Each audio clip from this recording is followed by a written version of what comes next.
긍휼이라는 것은 그냥 이렇게 불쌍히 여기는 거 이런 거 아니에요.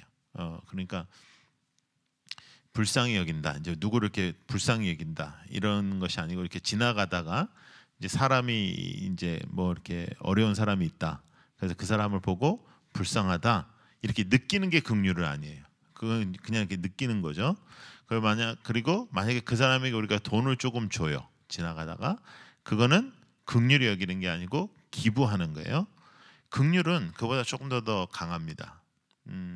긍휼은 엘레이모네스라는 헬라어 단어를 쓰는데 이거는 상대의 피부 속으로 들어간다. 이렇게 상대의 피부 속으로 파고 들어간다. 그런 의미가 있어요. 그래서 그 사람 마음 한가운데 함께하는 것, 그 사람과 함께 느끼는 거예요. 함께 느끼는 것. 예수님께서 우리를 불쌍히 여기셨으면 십자가를 지시지 않았겠죠. 근데 우리를 불쌍히 여기시고 긍휼히 여기셨어요. 그래서 액션이 따른 거예요. 그것이 십자가의 역사였습니다. 그래서 비가 오면 함께 비를 맞아주는 그런 것이 긍휼인데요. 긍휼한 사람을 찾지 말고 긍휼한 사람이 돼야 됩니다. 교회는 큰 두 기둥이 있습니다. 그게 뭐냐면 선교 그리고 긍휼입니다. 그래서 긍휼과 선교가 교회의 아이덴티티가 되지 못하면 그 교회는 사실은 이 땅에 있는 사명을 하지 못하는 거예요. 우리가 지금 이렇게 불편함을 감수하면서도 그 일에 집중하려고 하는 것은 그것이 교회의 사명이기 때문입니다. 그래서 어떠한 건물이나 어떠한 그런 것을 돈을 거기다가 다 넣는 것은 그것은 교회의 사명이 아닌 것이죠. 그래서 교회는 그걸 못하면 선교를 안 한다. 그리고 긍휼 사역을 안 한다. 그러면 이제 그거는 그냥 공동체 이런 여러분 교회만 공동체가 아니고 다 이런 모임들은 공동체라는 단어를 쓸 수 있거든요.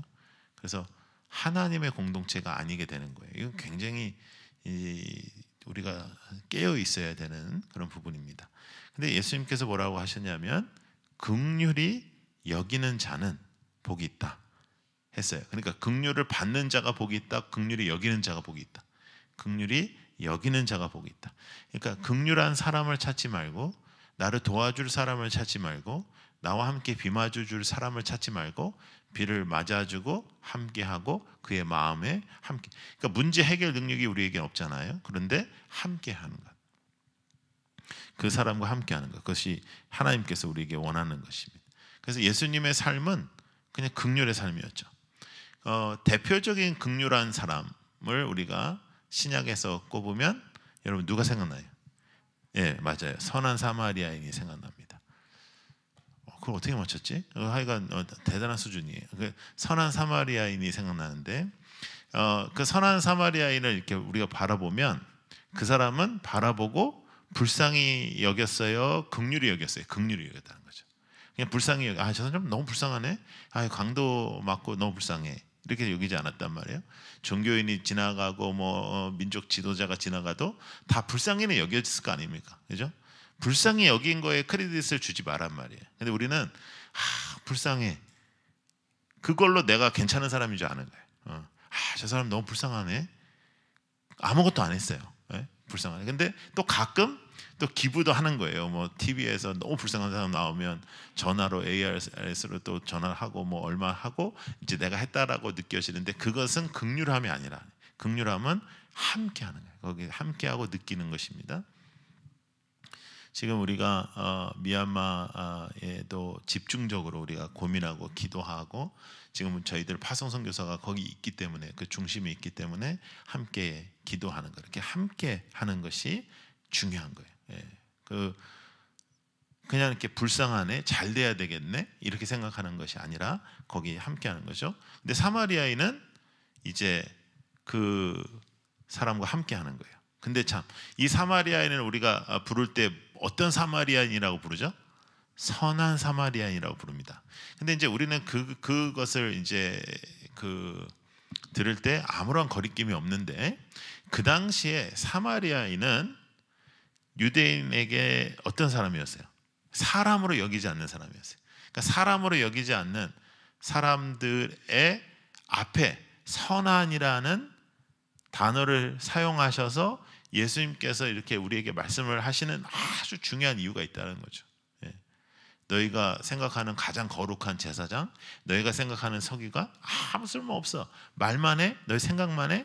그건 교회가 아니야. 교회는 함께 느끼는 것이, 함께 고민하는 것이, 함께 불쌍히 여기, 함께 비를 맞는 것이, 그게 교회야. 이렇게 말씀하시는 거죠. 그러면서 이 유대인들은 개처럼 여겼던 사마리아인을 선한 사마리아인이라 여기시며 그 사람에게 말을 하시는 거예요. 그러면서 그 선한 사마리아인은 그를 붙잡고 그를 태우고 자신이 몸이 다치는 것도 감수하면서 그 사람을 하고 또 물질로도 섬기고 하는 완전 전체적인 섬김을 하는 것을 긍휼이라고 하는 겁니다. 그래서 우리가 긍휼 사역할 때도, 또 우리도 뭐 개척교회지만 우리가 작은 교회 가서 예배 드릴 때도 그 우리가 돕는다라든지 그런 단어를 쓰지 않고 우리가 함께 하는, 우리 함께 한다라는 단어를 쓰는 이유가 그 긍휼의 정신은 함께 하는 것이다. 그래서 교회는 긍휼과 선교, 이 긍휼과 선교가 없어지면 그냥 교회가 아닌 거예요. 우리가 재정의 많은 부분을 거기에 이제 마음을 쓰는 이유도 교회의 아이덴티티이기 때문에 그런 것입니다. 아예 안 하는 교회는 없습니다. 아예 안 하는 교회는 없지만 그냥 명목상 하는 것은 하는 것이 아닌 거죠. 그러니까 뭐든지 우리가 희생하지 않는 수준에서 하는 것은 긍휼이 아니에요. 선한 사마리아인은 완전히 자신이 희생을 했잖아요. 그러니까 우리가 희생이 따르는 어떠한 긍휼, 그것을 긍휼이라고 말하는 것입니다. 그러니까 내가 아무런 별로 큰 희생 없는 기부, 내가 뭐 큰 희생 없는 어떠한 섬김을 긍휼이라고 말하는 것이 아니라 십자가를 지심을 긍휼이라고 말하는 것이죠. 자, 근데 그 긍휼한 사람은요, 무엇을 만들까요? 여러분, 평화를 만듭니다. 화평하게 하는 사람은 긍휼한 마음이 있어야 돼요. 9절에 보면 화평하게 하는 자는 복이 있다고 했잖아요. 화평하게 하는 자는 복이 있는데 평화롭게 살라가 아니고, 평화롭게 살라, 평화를 지켜라가 아니고 평화를 만들라라는 거예요. 평화를 만들라.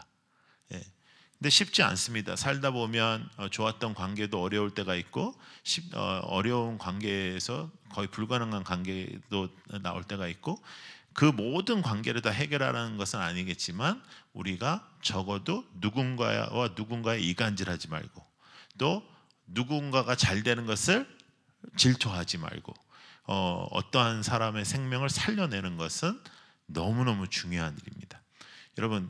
여러분이 일주일 동안 살아가면서 여러분들 삶 속에 어느 정도 누군가와 누군가를 이렇게 살려내고 또 이렇게 우리의 말과 행동을 통해서 누군가를 이렇게 기쁘게 하는지를 한번 살펴볼 필요가 있습니다.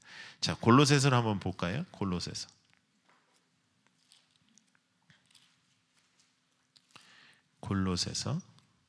1장 20절. 골로새서 1장 20절.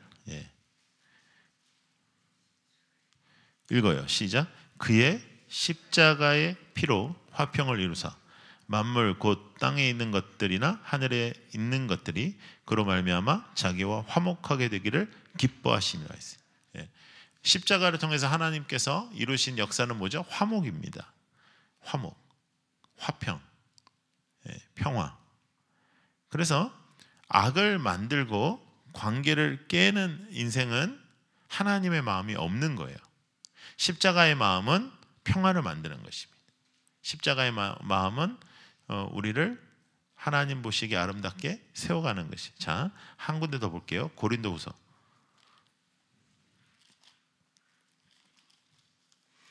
5장 18절. 고린도후서 5장 18절. 자, 읽어요. 시작. 모든 것이 하나님께서 났으며 그가 그리스도로 말미암아 우리를 자기와 화목하게 하시고 또 우리에게 화목하게 하는, 거기 여러분 그 볼펜을 가지고 다니시면 화목하게 하는 직분 이렇게 밑줄을 하세요. 화목하게 하는 직분. 자, 여러분 교회가요 질서가 무너지잖아요. 그러면 평화가 깨집니다. 질서가 무너지고 평화가 깨져.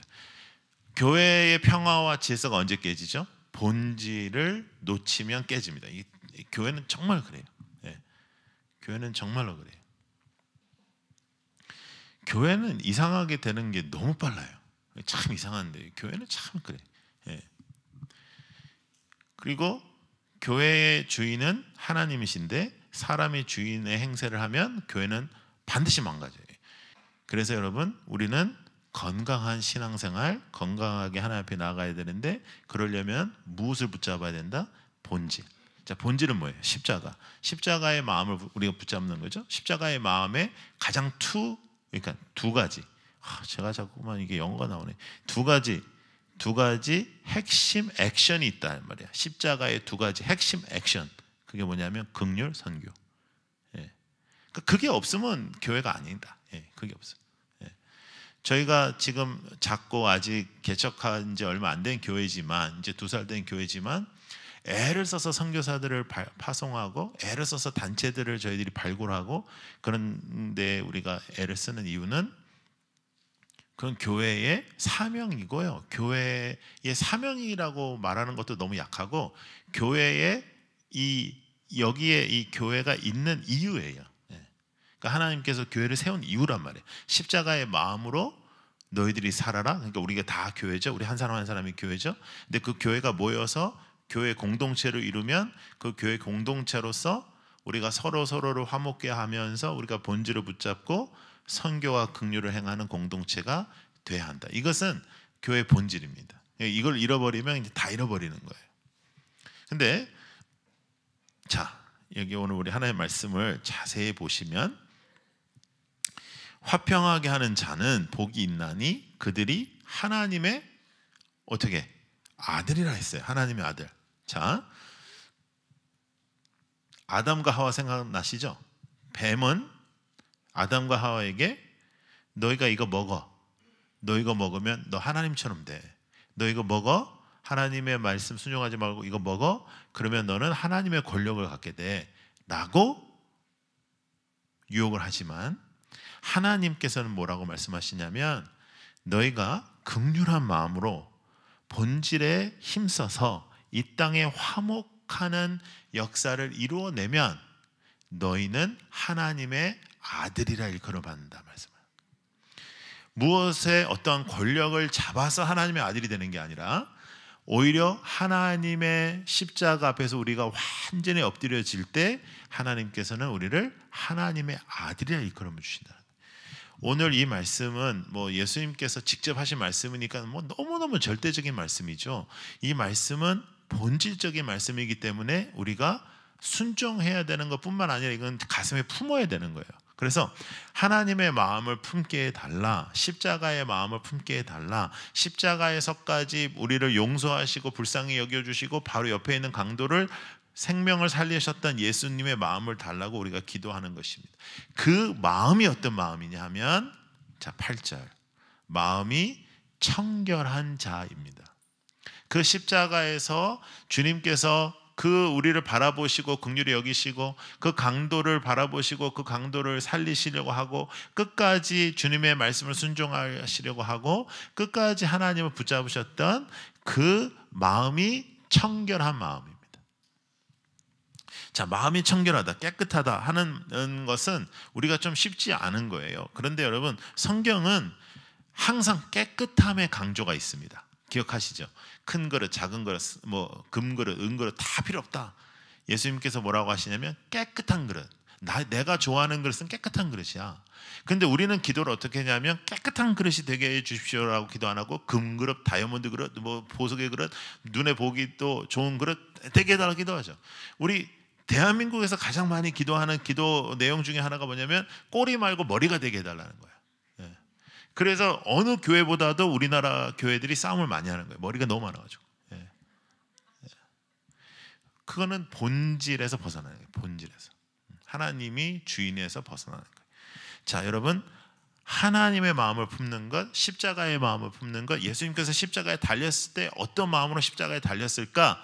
그 마음을 품는 것이 마음이 깨끗한 것이다. 청결한 것이다. 주님 앞에 드려지는 제사에서 주님은 깨끗함과 마음, 중심 보신다고 했어요. 너의 중심이 뭐냐? 너의 마음이 뭐냐? 근데 여러분, 우리 마음은 나하고 하나님밖에 모르는 거예요. 그러니까 속이기가 쉬워요, 어려워요? 쉽죠. 사람들 속이는 건 너무너무 쉬운 거예요. 제가 임종할 때 제가 목회를 하면서 제가 최선을 다하는 건 임종의 시간에 제가 옆에 있는 건데요. 여러분, 임종의 시간에 제가 옆에 있을 겁니다. 근데 제가 이렇게 끌어안고 이렇게 돌아가신 분들이 되게 많아요. 그러니까 찬양 부르다가 이렇게 끌어안고 제 품에서 돌아가신 분들이 많은데, 저는 이렇게 목회를 할 때 그것이 저한테는 참 의미가 있더라고요. 그래서 그 최선을 다해요, 저는. 그런데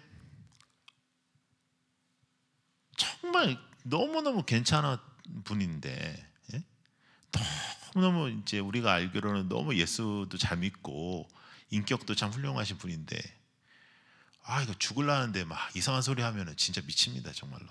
막 무섭다 그러고 막 뭐 모르겠다 그러고 막 천국 모르겠다 그러고 막 예수님 모르겠다 그러고 막 사람들 다 있는 데서 그러면 입을 막을 수도 없고 환장하는 거예요, 진짜.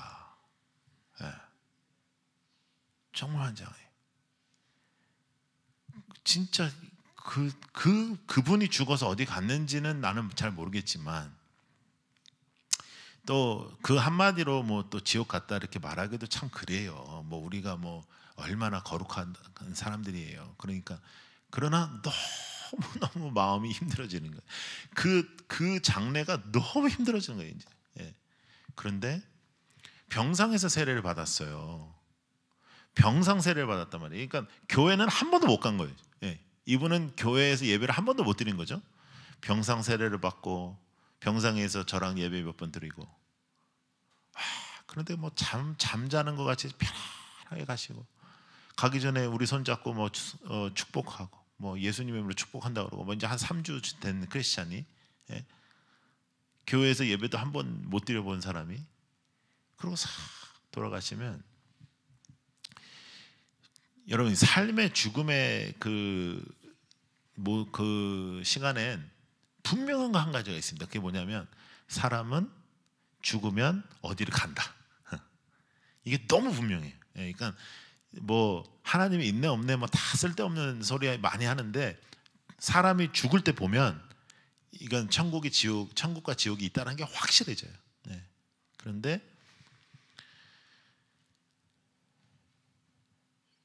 무엇이 정말 하나님 앞에 기쁨이 될까 할 때, 깨끗함이 왜 기쁨이 될까?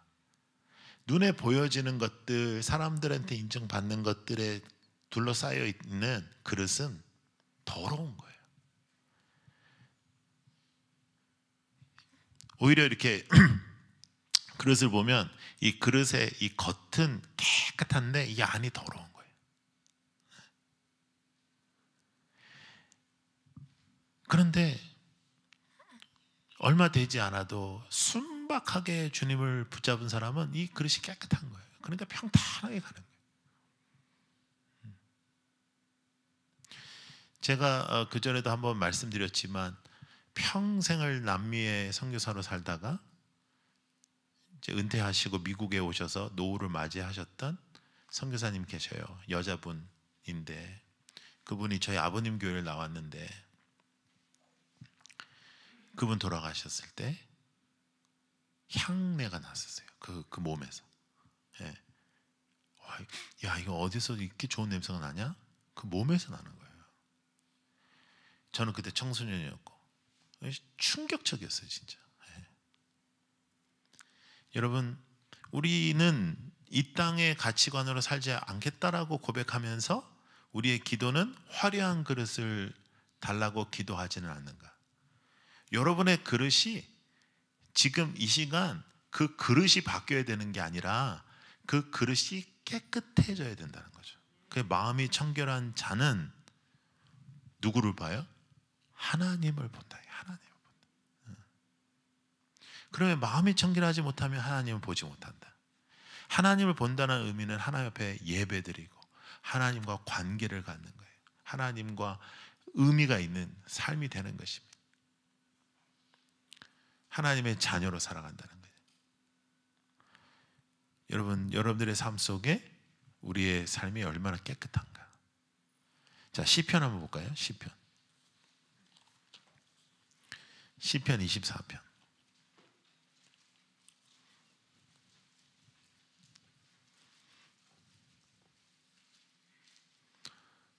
자, 3절과 4절이에요. 읽어볼까요? 시작. 여호와의 산에 오를 자가 누구며 그의 거룩한 곳에 설 자가 누구인가? 곧 손이 깨끗하며 마음이 청결하며 뜻을 허탄한 데에 두지 아니하며 거짓 맹세하지 아니하는 자로. 자, 깨끗함이 있으려면 어떻게 해야 될까요? 뜻을 허탄한 데 두지 마라. 예? 이 땅의 마음에 두지 말고 뭐 하지 마라? 거짓 맹세하지 마라. 거짓말하지 마라. 하나님께서 거짓말하는 거 싫어하신단 말이에요. 그런데 여러분, 지금 우리가 말씀을 나누고 있습니다. 이 산상수훈의 말씀을 나누고 있습니다. 지금 우리는 오늘 긍휼히 여기는 자가 되기를, 마음이 청결한 자가 되기를, 화평하게 하는 자가 되기를 원하고 있습니다. 맞죠? 자, 그렇다면 여러분들의 신앙에, 여러분들의 삶 속에 등장하는 것이 있습니다. 그것이 뭐냐면 박해입니다. 박해는 피해가는 것이 아니라, 박해는 또 받아들이는 것이 아니라, 박해는 추구하는 것이 아니라, 박해는 그냥 필연적으로 신앙으로 살면 옵니다.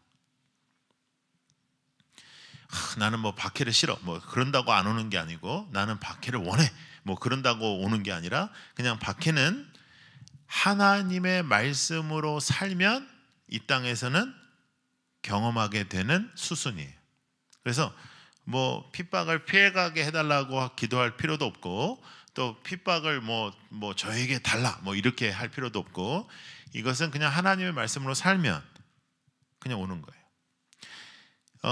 오히려 박해가 나타나면 감사할 필요가 있고, 특별히 성경에는 누군가 거짓으로 너를 욕하고 거짓으로 너를 박해하면 하나님께서 상을 준다 했으니까 감사헌금해야 돼. 예, 그때는요.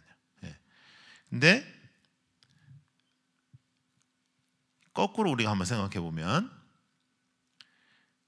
박해를 받아본 적이 있는가 할 때 별로 없단 말이죠. 그러면 별로 없는 것은 내가 잘 살아서가 아니라 잘못 살아서, 내가 잘 믿어서가 아니라 잘 못 믿어서. 왜냐하면 오늘 우리가 지금 오늘까지 우리가 배우는 산상수훈의 팔복은 대체적으로 액션입니다. 그렇죠? 그냥 생각하는 게 아니고 삶 그 자체입니다. 그러면 이게 눈에 보이는 것들입니다. 눈에 보이는 것들이기 때문에 이 세상에서 여러분을 바라볼 때 좋아하지 않는 거예요. 그래서 우리는 이 박해에 대한 이 태도가 좀 달라져야 된다는 거죠. 예. 그래서 이 뭐 누군가 뭐라 하고 뭐 이런 거. 근데 이제 절대로 헷갈리면 안 되는 것은 뭐냐면, 하나님의 말씀대로 살아서 나타나는 핍박을 박해라 하지, 내 성격이 그지 같아서, 내가 말을 그지같이 해서, 내가 행동을 그지같이 해서 누군가에게 욕먹는 것은 박해가 아닌 거예요. 그거는 그냥 팩트 체크예요. 그거는 욕먹을 짓을 해서 욕을 먹었어, 그건 박해가 아니에요. 근데 헷갈린단 말이에요, 우리가요. 그리고 또 내 의가 강해서, 내 생각이 강해서 내 자기 의로 사는 것은 하나님의 의로 사는 것은 아니에요. 근데 이것이 헷갈릴 수 있습니다. 자, 근데 10절을 우리가 다시 한번 보시면, 의를 위하여 무엇을 받아? 박해를 받은 자는 복이 있나니 무엇을 받아요? 천국이 그들의 것입니다. 자, 3절 한번 볼까요? 3절. 심령이 가난한 자는 복이 있나니 천국이 그들의 것입니다. 자, 그러니까 심령이 가난한 자로 시작된 팔복에서 천국이 시작되면 천국의 완성은 의로 박해를 받는 것입니다. 천국의 시작이 심령이 가난함이라면 의로 박해를 받는 것이 천국의 완성입니다. 그래서 천국으로 시작해서 천국으로 끝나죠. 예. 팔복은 하늘의 복입니다. 이 땅의 복이 아니라 하늘의 복입니다. 천국을 소유하는 복입니다. 천국의 사람으로 사는 복입니다. 할렐루야. 그래서 기뻐하고 즐거워하라. 하늘에서 너희의 상이 큽니다. 이렇게 말씀하고 있습니다. 자, 베드로전서 한번 찾아보세요. 베드로전서.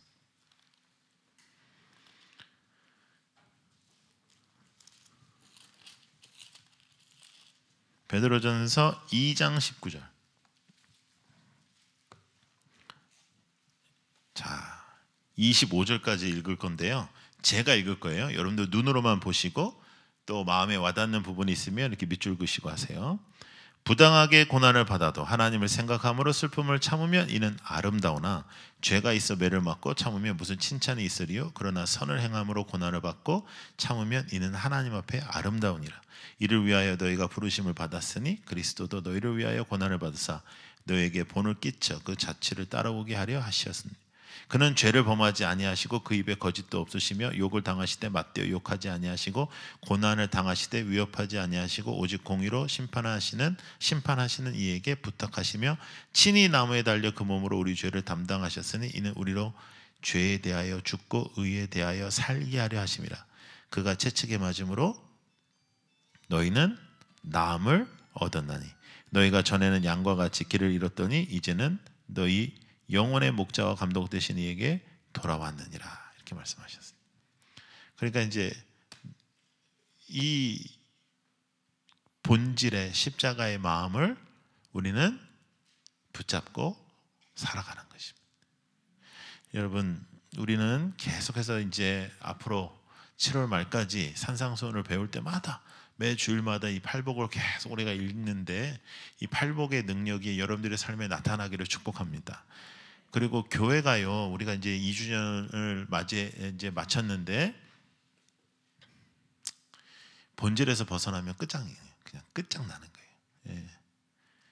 교회에 끝장나는 건 한순간입니다. 예.